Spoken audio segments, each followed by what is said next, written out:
તો શેનો પ્રોગ્રામ છે ગુડી? આજે પરોઠા અને કાજુ કરીનો પ્રોગ્રામ છે. જીયાનો બર્થડે છે ને તો. એવું છે? હા. જીયાનો બર્થડે છે એટલે? હા.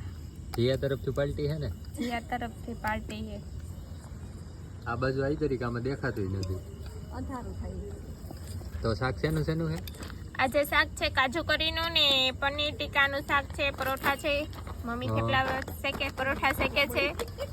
આ બાજુમાં આવી ગયો જો બર્થડે બોય. હો બેહી ગયો મુરત. કોઈ કે મારો બર્થડે છે. કોઈ નો કે કોણ કેતા બર્થડે છે? બધાય ફ્રેન્ડ્સ કોમેન્ટ કરી દેજો હેપી બર્થડે. બધાય કહે, મારા બધાય ફ્રેન્ડ્સ કહે થેન્ક યુ બધાને એડવાન્સ. બસ 20 થી વધારે હેપી બર્થડે ની જો આ વિડીયોમાં કોમેન્ટ આવી તો બીજી પાર્ટી થાય. બોલ. હા કઈ વાંધો નહીં હાલો. તો કેમ લાગે તને 20 થી ઉપર કોમેન્ટ આવશે હેપી બર્થડે? એ તો દરરોજ આવે જ છે એટલી તો. જી આટલે કે બરોબર 20 થી ઉપર નહીં 30 કાઈ નહીં 30 હાલ.